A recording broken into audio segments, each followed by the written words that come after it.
Hi, we're Auction Conservation, and this is the Shoot Room Sessions.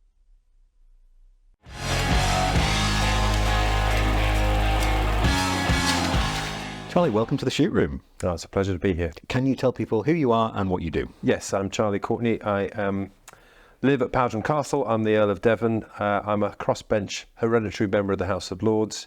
I'm a landowner farmer. I'm also an IP technology litigator qualified in England and California.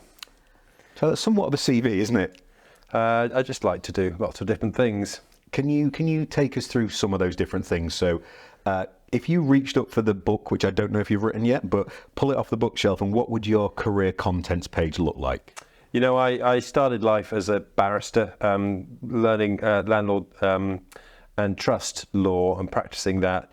I did that with a view to practicing law and enjoying the practice of law, but also learning how land is owned and managed with a view at some point to inheriting the family business, which is in a Powderham estate down in Devon. That got sidetracked a bit by 10 years in California, where I, being in and about Los Angeles and the Bay Area, obviously technology and intellectual property were major asset classes. What were the years when you were across there? 2004 to 2014. So that's really exciting time. Yeah, really nice. And I joined a big American law firm, Latham and Watkins, and there kind of learned the skill of intellectual property law. You know, it's the same basis as real property, but is obviously mobile and therefore was much more appropriate for me, who wanted to build a practice between California and the UK, and then moved back to England in 2014. My father died sadly quite swiftly thereafter in 2015, at which point I was left, you know, at rather too young an age, aged 40, with the responsibility to own and run Powderham, and managed to do that while also maintaining a professional career, which was always my ambition. I kind of wanted to have a job that I could do as a sort of service provider and a professional alongside running the estate, because it would bring hopefully to the estate a bit of wisdom and a bit of input from outside, and also I think as a lawyer I'm probably hopefully a little more sensitive, because I'm also a consumer of professional services in my role at Powderham, and then just to add the icing on the cake, when a vacancy appeared on the crossbenches in the House of Lords in 2018, I thought I might as well apply. So much time on your hands. Yeah. But no, I always had a passion for the Lords. My dad had a particular experience with the House of Lords. My grandfather, who inherited a long time ago in 1936, as a young man, aged 18, he was the longest serving peer never to make a maiden speech from 1936 till he died in 1998. So that whole 62 years he attended, but he never really got engaged, and for various reasons, not least PTSD from World War II. But my dad, therefore, as soon as he was able to, he signed up to join the House of Lords, and he managed to make his maiden speech in the debate about the future of the hereditary peerage. You remember Tony Blair abolished the right of hereditaries to sit in the Lords in 1999, and my dad made his maiden speech in that debate, in which every member of the House spoke. My dad, being the new boy, got to speak second or third. I think he was after the Archbishop of Canterbury. And me, as his son, got to sit on the steps of the throne in the Lords and watch Dad do his thing. And it always impressed upon me, you know, it was a remarkable experience, and I was incredibly proud of him and the way he articulated why he was there, what the role was, and my particular family's relationship with it. He then got abolished, obviously, because all the hereditaries got thrown out, other than these 92 who still remain. And it's a bit of a halfway house. There's 92 of us that remain, but when one of us retires or dies, there's an election to replace that person. So I threw my hat in the ring in 2018 and was fortunate enough to be elected. So I sit in the House of Lords on the crossbenches, so I'm not politically affiliated, with a view to, I'm the Earl of Devon, and I do it with a view to championing the interests of Devon without any sort of party political element, and providing a service that, we've been Earls of Devon since 1142, so for some time, and I very much see there is a role for us as a voice of the county in Westminster, but likewise as a conduit for what's going on in Westminster back into Devon, and that's what I do. It's part-time, I do it when I can, I offer my services when I can, but it's really gratifying, and it's enabled me to really get involved in some interesting legislation, and really get to know the county a bit better. Nice. So you mentioned your inheritance and your dad sadly passing away was quicker than you expected. Had you started to think about and plan for what your time in charge would look like? Had those conversations happened, or was it all too soon? Yeah, no, we'd had quite a lot of discussions. That brought a smile. Yeah, well, I'd actually spent probably longer in California than I may have originally planned, just because my dad and I, we were people of different generations. We looked at ways to run Powderham alongside each other.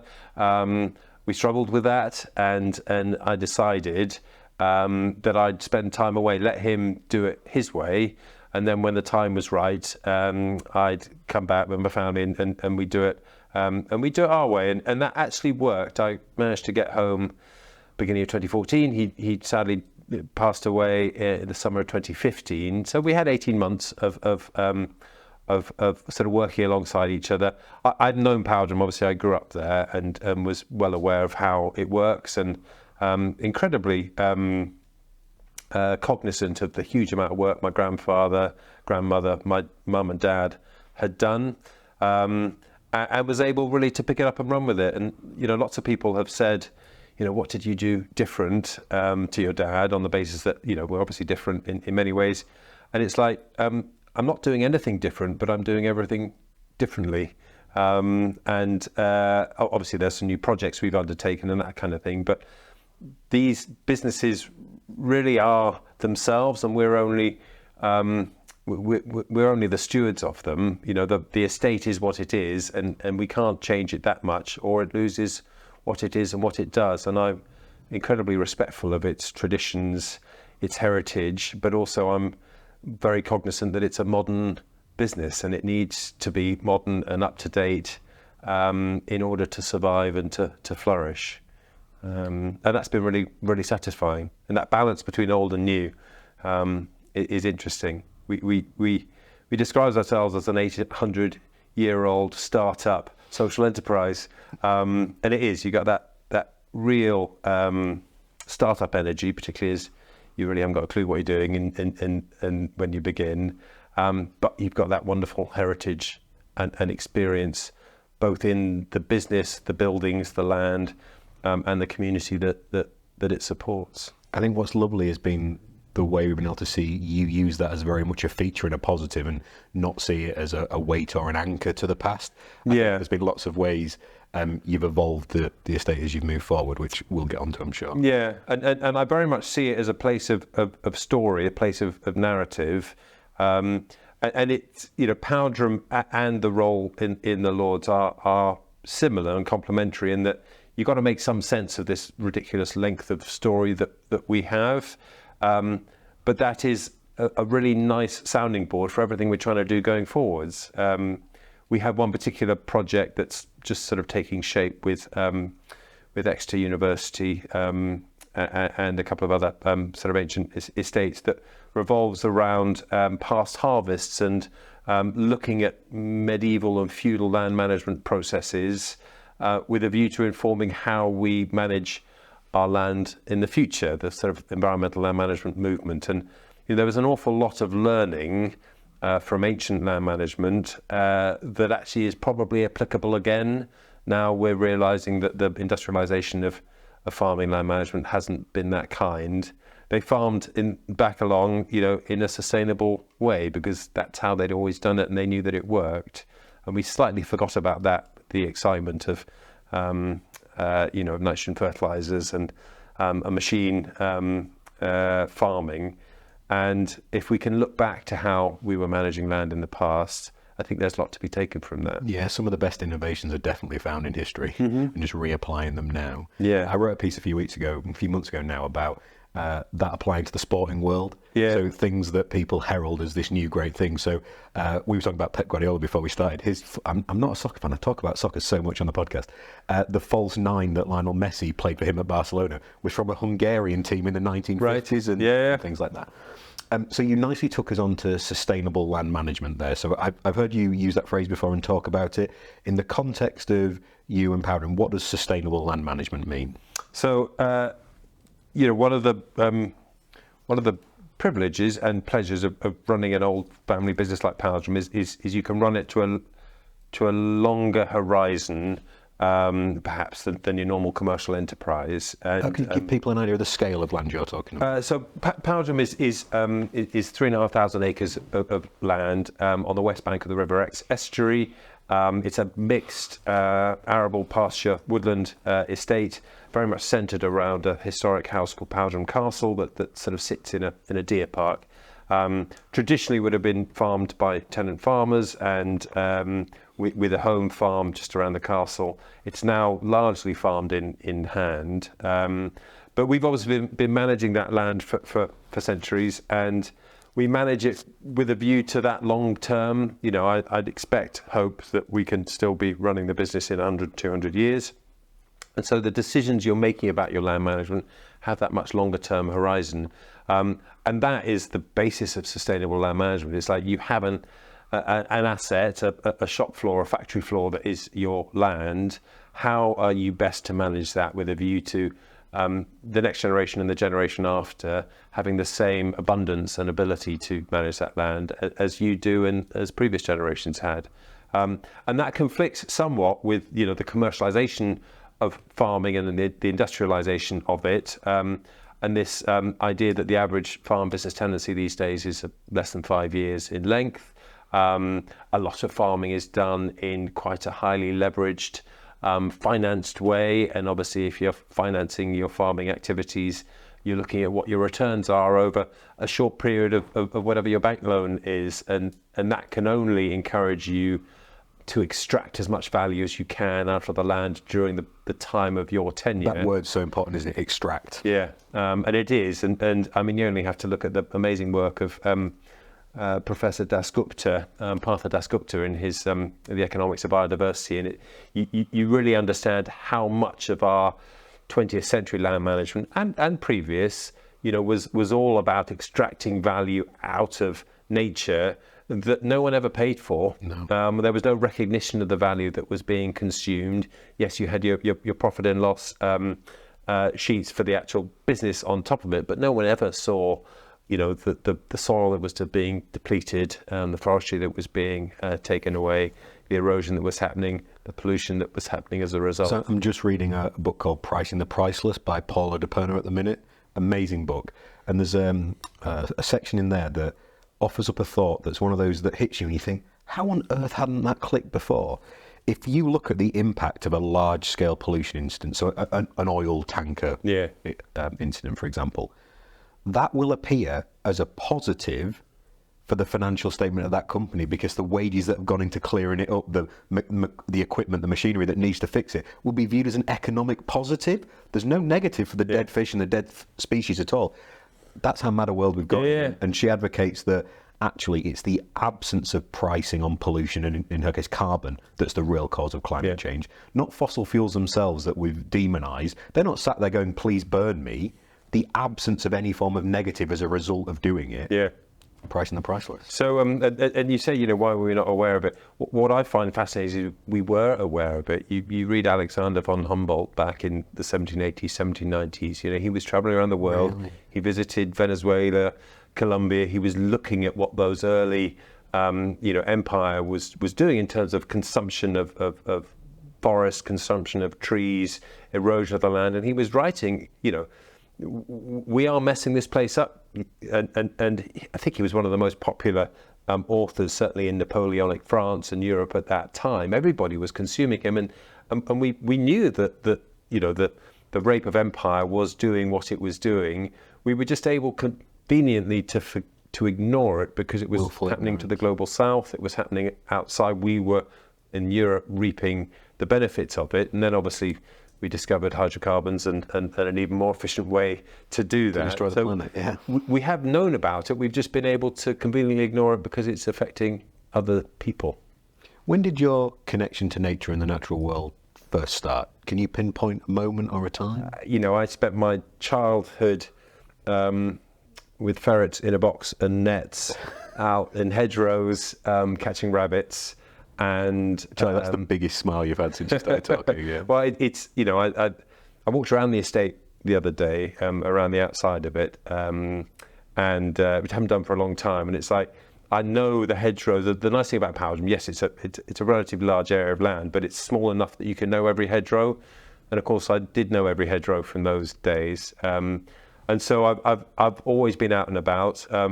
Rural sports often play a part. I used to enthusiastically duck flight and being out on the marshes on the edge of the estuary in a howling gale in the middle of winter. It's an extraordinary visceral experience. And there you are, maintaining landscape and managing landscape for the purposes of harvesting protein that you then go and eat. And it's like there is a real relationship between man and land from those early days. My dad was very much an outdoorsman. His focus at Powderham was he was a chartered surveyor, land agent by training, and his focus was always on the outside, less on the inside. I'm actually an art historian, is my training, so I kind of like the art and the treasures that the castle contains, but also I see very much how the castle sits within the land, and one of the stories that we really tell around Powderham is how man and landscape interact over multiple generations and centuries, and how a great place like Powderham, like any of our treasure houses in the country, are dependent upon a relationship with the land, and with the people on the land as well. Mm-hmm. We talked a lot about the sporting stuff before we started rolling with the cameras. Yeah. The duck flighting part of it is we don't have on any of our estates, and I have sort of no experience of that before. Where we've kind of settled is we're about removing as much human intervention from the landscape as we can, restoring natural processes and letting nature do as it would, and trying to balance the need for energy. So we have wind, we're exploring wind on our Scottish estates, and we have a build property component. There are currently, I think as of today, 68 people living on the estates we own and manage in those rural communities. And also there's a regenerative agriculture element to most of the estates, which is usually cattle and conservation grazing as a tool of conservation rather than the priority. So actually Mornicott here is one of the more significant farming enterprises we've got. Yeah. But on the sporting side of it, we don't stock anything for sport, so we wouldn't do game birds, for example, pheasants or partridges that used to be here, which has resulted in some rather large pheasants confidently walking around outside as they're now safe. Whereas the deer stalking side of what we do, we've certainly ramped up those numbers in the past few years. Have you done much from a stalking perspective? No, when I was younger, I visited Scotland and stalked. We have a deer herd at Powderham, but that is a farmed herd of deer within the deer park, which is not really safe for amateurs like me to be culling them. We do cull them every year, and we sell the venison. We have a large wild herd on the estate too, which is very much a creature of recent years. We didn't used to see many wild deer that's interesting. around the west bank of the Exe, but you probably see this across all your estates. There is a dramatic increase in the amount of wild deer across the whole of England, which is having huge impacts upon those who are seeking to plant trees and create habitats, because the deer are both destroying young trees, but also absolutely demolishing vegetation under an understory within woodlands, and that's largely because the landscape has been, in some respects, let go. No one is taking responsibility for it, and as I understand it, there are as many deer in England now as there were in 1066, the time of the Normans. We experience huge numbers in Scotland as well, and it's often a really polarising topic because, so it was really nice hearing you describe your connections with nature and your time flying with the ducks and the landscape there. I can see why that's important. I can see how it connects with people locally, the different jobs it brings and things like that. And on the flip side of that debate, you have got the environment from a deer lens, the environmental damage of that, also the some of the local people often talk about the impact it has on vehicle movements across the land up there, and the number of traffic collisions that occur because there are so many deer. And balancing neighbourly sort of views on things. So we've had to take a relatively hard line on deer management to get the numbers down to anywhere near the guide levels. But there are neighbouring estates who are hugely passionate on the stalking side of things, and they'd love to see the numbers go as high as possible. So it's very difficult to balance those type of border relationships. You've done a lot of great stuff around modernising respectfully in terms of what goes on the estate. How have you managed those sort of conversations with neighbours and partners and things? One of the really interesting early conversations I had was with the RSPB, who my dad owned quite a large extent of the Exminster marshes, which are a wonderfully important bird environment, triple SI, Ramsar site. Yeah, it's fabulous habitat, and my dad sold a chunk of that to the RSPB, and then proceeded to obviously not get along with them as my dad sometimes did. Very different ethos.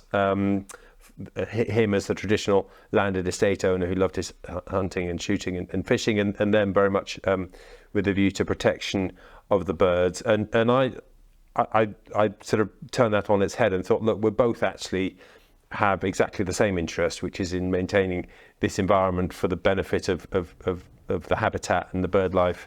And yes, I enjoy duck flighting on occasion, and enjoy harvesting the protein in that way. They don't do that, but and they'd had lots of interventions into the Exminster marshes over the 25 years previously, that some of which really hadn't worked, quite major interventions in terms of lifting and shifting land and creating artificial ponds and stopping the stocking of the land, so that they're effectively creating an unusual pasture and that kind of thing, which wasn't very good for the birds that they were seeking to protect. And so we started quite a healthy conversation, and they're sort of learning a little bit from us with our traditional land management, and we're learning a little bit from them with their perhaps more academic land management, and trying to harmonise between the two.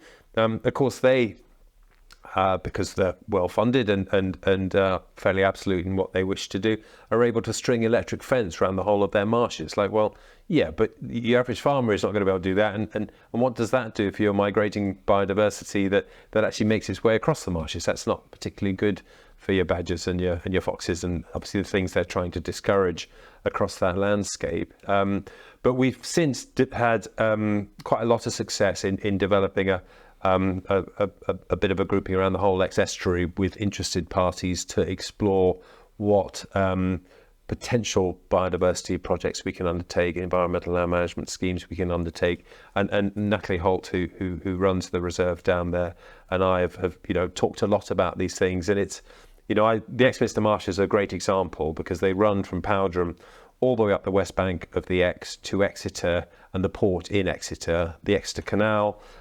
It's a single contiguous landscape that historically was created by my family, who owned all of those farms: Marsh Barton, Exwell Barton, Cowick Barton, Alphington, and so they created this in sort of medieval, early modern times.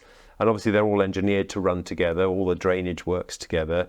But now they're in this interesting sequence of ownership, of Powderham at the bottom being the traditional landed estate, the RSPB being the well-funded animal bird charity, and then Exeter City Council with all of their valley parks at the top, which is a Labour urban city council. So we got so many different interests, and yet we all have the common passion for the landscape, and that's given birth to so many brilliant conversations. And I'm hoping some really good outcomes for the landscape and for the environment as well. When you mentioned the time duck flighting, both times you said about the harvesting of the protein. Yeah. That sounds like that's an important part to you, the using what's there. Yeah, I do think that if you are taking life, you take life for purpose, and you do it in a way that's healthy and sustainable and appropriate. The sport shooting that takes place, that is the joy of the shooting. But it is, in my view, a much better form of sourcing your protein than a battery raised chicken, or a barn raised pig or cow. I feel exactly the same. Yeah, and it's one thing, because we do obviously shoot at Powderham, and we run a shoot, and it's very important to me that we do so in a way that is ethically sensitive, appropriate, reinvests in the land and in the estate, and is defensible, because so many people are consumers of protein without really any sense of where their protein comes from. And I think a big part of farming and land management is that education part. I talk a lot, or I'm interested a lot in access, and access to, that's both physical access to land, but also educational access to what land is and why it is the way it is. And I've got this slightly harebrained scheme around. That's always the start of a good story. Yeah, around feudalism. There's a surprising amount of the United Kingdom that has never been, or Britain, England, I guess in particular, that has never really been conveyed since the time of the Norman invasion, and therefore belongs to the descendants of the friends and family of William the Conqueror. And obviously Powderham's an example of that.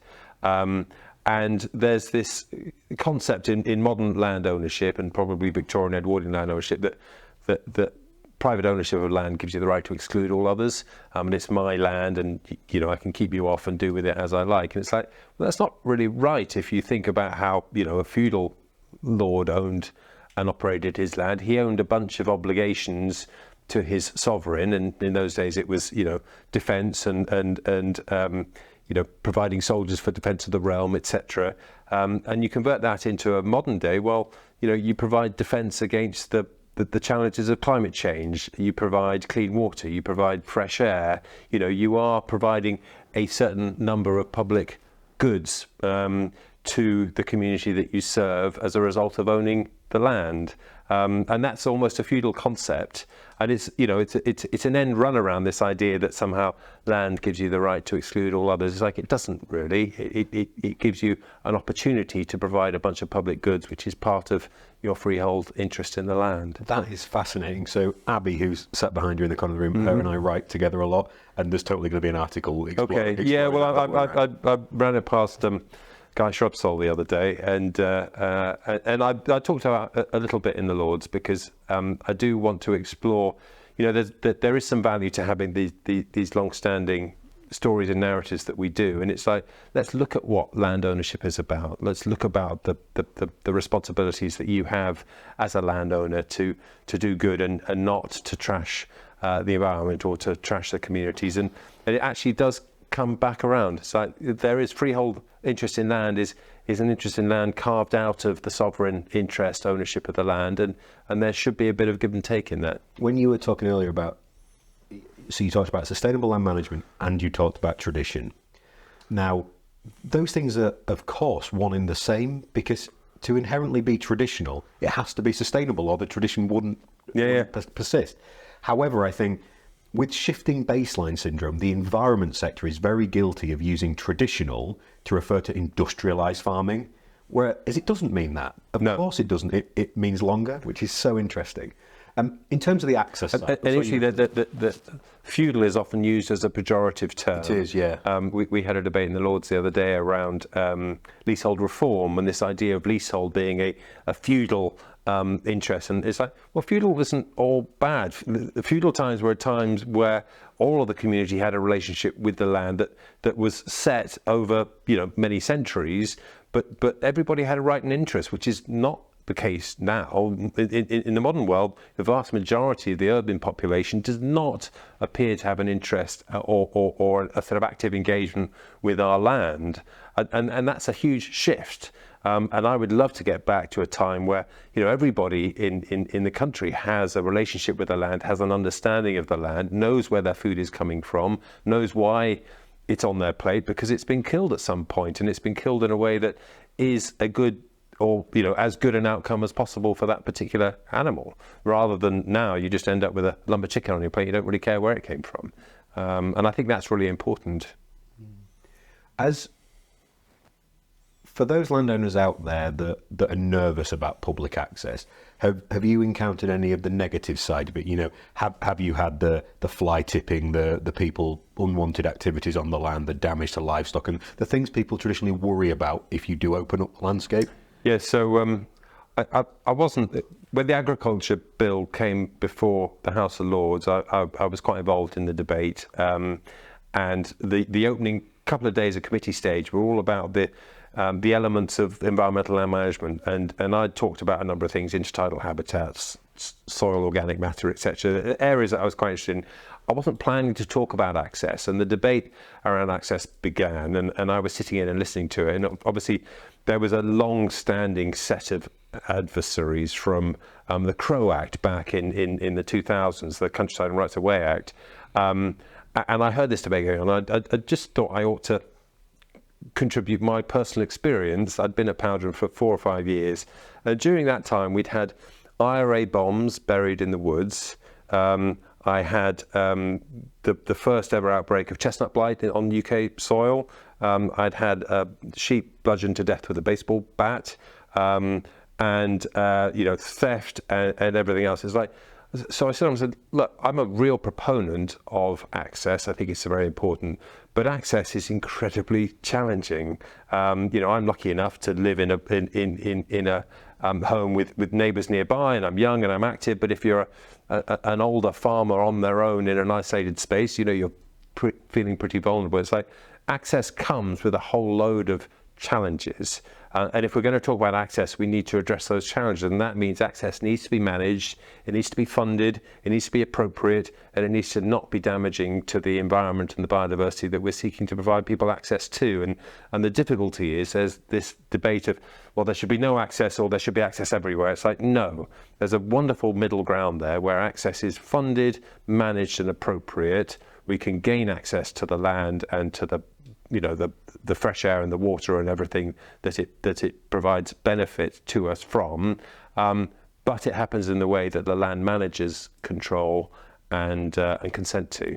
And if you look for that middle ground, I think there's a really rich seam to be mined. But the debate needs to be less shouty and a little more discursive. Don't they all? Yeah. And so that's a sweet spot we're exactly trying to hit. So we're saying we want to invite more people onto Oxygen Conservation Estates, but that doesn't mean everywhere, and it doesn't mean all the time. Yeah. So the place at Leon is a particular example of that. So we just mentioned Guy. There's an amazing area of Atlantic rainforest there. The reason it's so precious is because the previous owners back from the 50s and 60s were incredibly private, let no one anywhere near it. Now, is that how we want to operate? No. But is that what's led to a special environment? Absolutely, It is. Yeah. You go to Wiseman's Woods and that place is desolated because there's just been too many people there not behaving in the right way. So where we've had to put up signage, we haven't put up stay out, we've put up conservation area, please be respectful, and things like that, hoping that the sort of positive encouragement is more effective than the stay away. Yeah. The other challenge I think people don't realise from landowners is the duty of care and the risk that they're afforded when their land is opened up. So at one of our estates in Scotland, at Invergelby, there is a gated single-track road that runs across the estate. So everyone has right of access to roam across the landscape without motorised vehicle. The previous family said to us, whatever you do not open that gate up again. Single-track road, people were fly-tipping everywhere. Cars had come off the road. If two cars encountered one another, they couldn't get past. That's a heck of a lot of a challenge for a private landowner to resolve and fund and pay for if they're not there. So I think people don't realise the responsibility and the risk the landowner would be absorbing if they allowed access everywhere. Yeah, I think there has been a sea change in recent years. I think people are beginning. I certainly sensed my dad, when he was living at Powderham, very much felt, and I think my grandparents before them in the sort of 60s, 70s, that there was an antagonism between them as the private owners and the public that sort of consumed the land. I certainly feel that there's a much more healthy understanding. People know how hard it is to run these places, and know that there is a responsibility that goes with it. But that comes from, I think, people being more open about what they're doing and why they're doing it. And we try and explain why we do things at Powderham and why certain bits of land are shut and why certain bits of land are open. Interestingly, we run forest schools at Powderham for a while, and I had to apologise to the keeper, say, look, I'm sorry that we're encouraging all the school kids in the village to learn their way around the woods. And he said, look, 30, 40 years ago, the gamekeeper's job was hell because kids would always be out in the woods messing with stuff and breaking stuff and pulling down fences. And he said, now, where you don't have Wi-Fi, you don't have a PowerPoint, a plug-in point. You don't see kids anymore. They just don't get out and about in the way that they used to, and I think that's sad. I don't think kids have that sense of comfort in the outdoors that even we did as younger kids. I think they've lost that. So you've certainly gone beyond just opening up a gate and inviting people in. You've invited Radio 1 in. Yes. Can you talk to us about that process and what that looks like now? That was just around the time my dad was still alive at the time. It was literally, I'd just moved down to Devon. We'd been in London for a year. We just moved down to Devon. I decided I was, taking over the management of the estate. My dad was unwell at the time.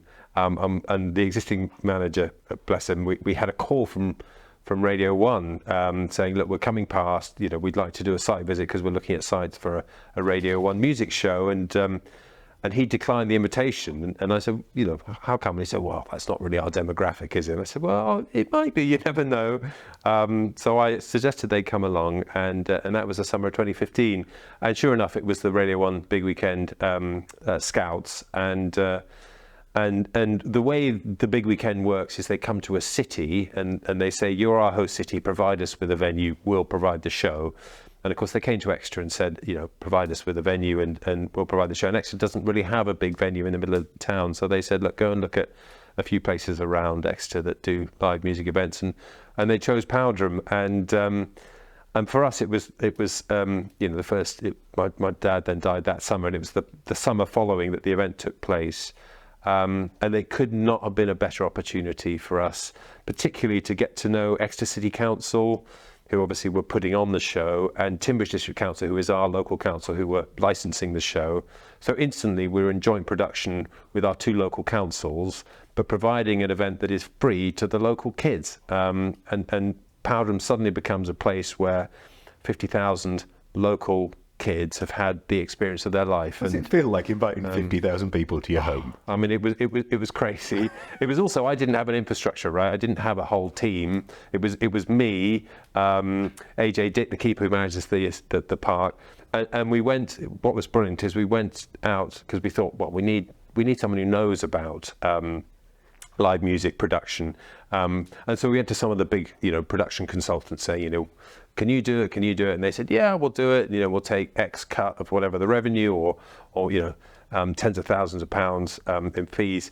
And then at the time, Exeter University was putting on their student ball, and there was a kid at Exeter University called Lawrence, and he'd set up this student ball. And I said, look, Lawrence, are you doing anything over the next year? And he said, no, would you be willing to help out? And he came on as our production manager and did the whole thing, soup to nuts, for ridiculously little money. But he's now got a brilliant career, and he worked with all the best players in the market. And we ended up having Mumford & Sons headlined on, I think, Saturday night, who are local. I think Marcus Mumford lives nearby. And of course, Coldplay headlined on Sunday night, the end of the show. And obviously Chris Martin grew up in the village and revealed on stage in the middle of his set that he'd been conceived 200 yards behind the stage in the middle of the Powderham Deer Park, to which my mum was absolutely shocked. But it was, for him, it was a real homecoming. For us, it was obviously perfect. And oddly, someone had said before I left America in 2014, they said, look, what would you like to achieve at Powderham, assuming you're taking over? I said, well, it'd be lovely to have Coldplay play there someday. And sure enough, within a year of taking over, Coldplay had headlined the Big Weekend and did a fabulous set. And it was just all dreams come true. And since then, my parents have done a great job establishing a good live events business, but we've been able to really take that on and offer a really nice summer season of events. And talking about the landscape, it happens in the Deer Park at Powderham, which is a wonderfully sensitive ancient heritage landscape, and which has a herd of deer and has all of this amazing water for ducks and egrets and herons, etc. And the interface between vast numbers of people on limited occasions and then letting the park breathe again is a really interesting balance. And probably less impactful than having a quarter of those people there every week? Yeah, because the park we try and keep pretty quiet, and then we manage it for those events. Bear Grylls has since set up a regular festival around the castle that works really nicely, and he really uses the park, and of course he's got that real outdoor element to him. And it was nice to have Powderham slightly in the public eye for a little bit, and the castle, did great. It's got so many lovely ancient spaces, but also really nice for it to be a young person's space again, which of course it always has been. So your sort of work on modernisation also extends to the awesome lapel pin you're sporting today? Yes, yeah. When we took over Powderham, our first charity of the year was a LGBTQ youth group called Explore that really championed and supported kids in rural communities who were finding themselves LGBTQ and not finding the ability to express that. And Powderham has a really strong gay history that was really embarrassing to my family growing up. And my dad, famously didn't wish to have gay weddings at Powderham and lost his wedding license as a result. And so when we moved in and took over, we were able to shift that story on its head and really embrace the gay history of Powderham. And some of the greatest rooms in the house were put in by the third Viscount Courtenay, who was famously homosexual and exiled on account of his homosexuality. So it's really powerful you've used that story to help welcome people back and create a more inclusive place. Yeah, and it's something about Powderham. It's a safe space, and we've really majored on that. Being a private space in a family home, people have been able to experience Powderham in diverse ways, and it was interesting that the third Viscount obviously lived at Powderham almost in an openly gay way during the 1780s and 1790s and 1800s, and sort of created this magical space for himself and his sisters. And one thing you find with the LGBTQ community is there's not a whole load of heritage for them. Yeah, people who were gay in the past tended obviously not to have children and tended to hide it. And here we have a character who we know was gay. Yes, we don't have much of a record of his personal correspondence, but we certainly know about the great scandal of his romance with William Beckford. We know about his exile when they pressed charges against him. We've discovered a bunch of letters from his, interestingly, his agent to him. He was exiled first to New York, and then he lived in Paris for the end of his days. And his agent is writing to him in the 1820s about how the estate is running and about the management issues they're having. And it's so modern day.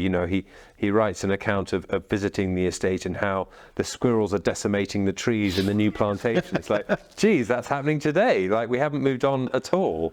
But also how desperately interested the third Viscount was in how Powderham was being run and the maintenance of everything, and the tragedy of he was exiled the last 25 years of his life, and unable to return solely on account of his sexuality, and that is kind of really interesting to read and understand, and begin to tell the stories and share the stories.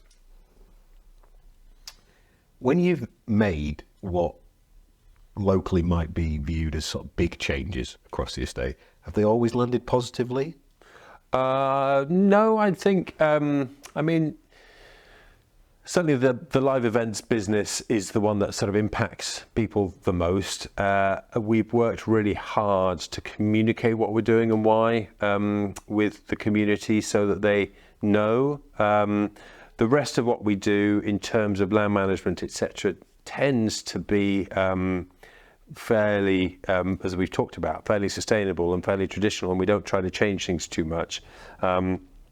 We've increasingly invited volunteers in and provided opportunities for people to get involved in the castle, and what that does is it obviously allows us to broaden the community who are really directly engaged with what we're doing, which has been really satisfying, because each person that's involved on the estate, is an ambassador, and they feel a little bit involved, and you're able to to educate them as to why certain things are done in the way they do, and then they'll go and do that out and about. And one of the reasons why I think a shoot on an estate is a good thing is because you tend to have 20 or 30 people on a shoot day involved in and about the estate, and their eyes and ears for the estate throughout the whole year, and that network of people who get to be around and about the estate on a weekly basis is really useful going forward. And it's the idea of security and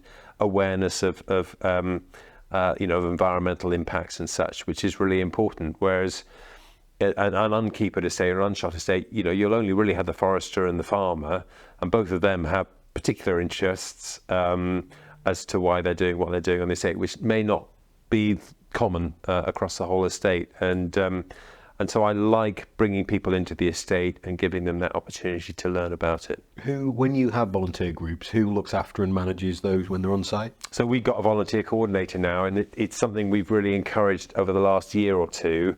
And you got things from archival management to pure room stewarding and that sort of thing. Because people wouldn't. I naturally assumed outdoors. I hadn't logically extended it to within the property. But we've got a gardens team, people volunteer in the gardens, and we haven't yet extended it across the wider estate just for the health and safety purposes. But and that's been really satisfying. And that there's sort of school groups and education groups and certain folks with sort of neurodiversity who come with support and carers. And what's been really nice is we've managed to train our own team up so that we can provide access to lots of people who don't otherwise get access to the outdoors. My nervousness around volunteers, so we're often encouraged, do you open up to volunteers?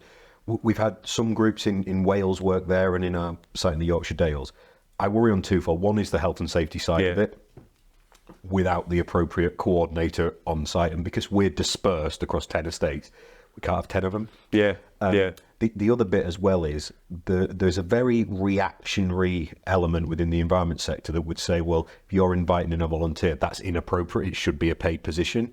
Now, we have a paid internship program, but we can't take everyone. We have 500 applicants for 4 roles for internship because lots of people want to be involved in the environment sector. So I think I'm looking around at the team. I think it's something we should explore more, but they're the two bits that make me nervous to want to try and put something out there that would be a positive for people, but end up dealing with a huge amount of criticism.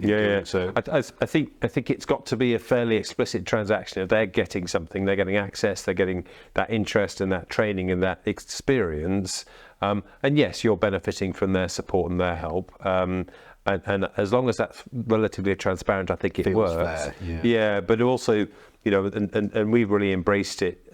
We've had quite a lot of support from academic institutions as well. From the start, I set about working particularly with extra Plymouth universities, both on the land management side and on the sort of archival historic side. And obviously they long for opportunities for their academic research to be out and about in the public domain, and for their students to get opportunities to see things and do things and experience things. So it's looking at where those opportunities are, where we can get a benefit, but also we can provide a benefit of access to these sort of rare. I think your ability to look long term on things makes that doable for you. I think one of the challenges people often find with working with universities is things work in the academic cycle, they're slow. You usually have to, it's tacking to an objective, to borrow a sailing metaphor. You've got a few different loops before something comes to fruition. Once you've got a great relationship and it's working, it's fine. But most sort of startup business cycles, our business transforms in a month, never mind, whereas yours is multi-generational. So a lot of our work is focused on the natural capital side of things and trying to draw in private finance into conservation. What are your thoughts on natural capital and the potential of doing just that? I think natural capital is such an interesting concept. I think the markets are nascent. You're very aware of that. I think you guys are breaking new ground. Working at Mitchell Moores, we're doing an awful lot of work in the natural capital space with biodiversity net gain, nutrient neutrality, phosphates, nitrates, etc. And the markets are there.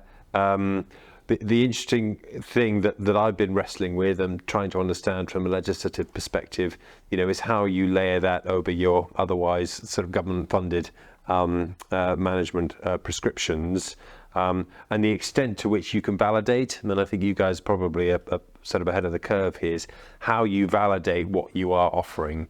particularly, biodiversity net gain is looking at a 30-year horizon for your outcome, 30-year minimum. But you plant a bunch of trees in England now, in 30 years' time, the likelihood is half of them will be dead from squirrel damage or disease. Like, well, how do you account for that within your credit market? And how do you ensure that those that you've sold your credits to are not coming back to say, well, hang on, you said you were going to achieve X. Well, X hasn't been possible because the environment has changed. So the environment is, and all of that, I think, is to be developed, to be worked at. I know there's an awful lot of good thought about it. And I also think that the UK is probably the best petri dish for it. I've talked a lot about this with folks I know in California and overseas, and I met with some of the folks from the US federal government who are interested in this space, and they're fascinated with what we're doing here, and they've never seen environmental land management and natural capital being legislated for on a national scale, and I think they're really interested to see how it can go. I've quoted you on the podcast before, one of the conversations we had around the potential for the UK's approach to environmental management and stewardship and natural capital being a potential next great export for us. Yeah, I think the one thing the UK does not have land mass. It has marine mass in terms of its its marine parks out and about across the oceans, but we don't have much land mass, so we're not going to move the needle on global climate change, particularly. The way I think we can do it is by providing the regulatory exemplars, providing the auditing, the measuring, the evaluating, and then the technologies as well that are used. And I think if we can perfect it here, that's the export market. And do you think there is I hope there's a readily applicable version of oxygen conservation that we could roll out in the US in the future? Do you think that could be something? Yeah, and I know that there are some quite sophisticated markets in the US, particularly I think in California, yes. and the Western United States, where a number of multinationals are beginning to invest in offsetting opportunities, etc.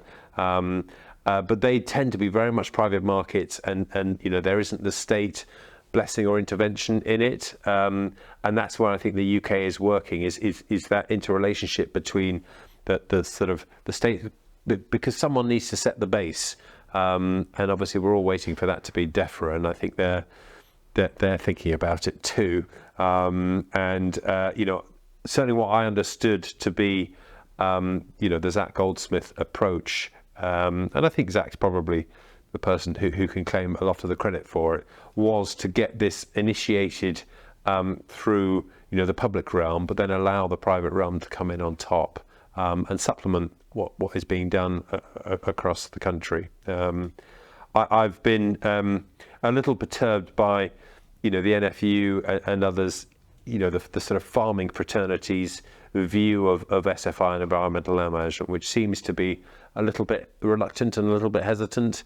And I think they need to forget about that, really embrace it, give it the best shot, because if we don't take the money that's being offered, it's only going to go elsewhere. It's so interesting, isn't it? So the pendulum moves a lot from the on perspective as farmers, and I'll often ask, how does it feel? What's your perspective from their side of things at the moment? But I think there's a desperation to not let anything change, even if better is offered. It's just, I don't want anything to change. I'm so scared of anything happening. Well, isn't this better for you? Well, it is, but I still don't want it to change. I think that reluctance to move at all is only going to lead to a missed opportunity. Yeah, I think it's, it's very difficult because, as you well know, land management and farming in particular is a multi-year activity. They've seen lots of changes over the last 10, 15 years, and all they see is more change, Yep. and they don't really know where it's going to end up.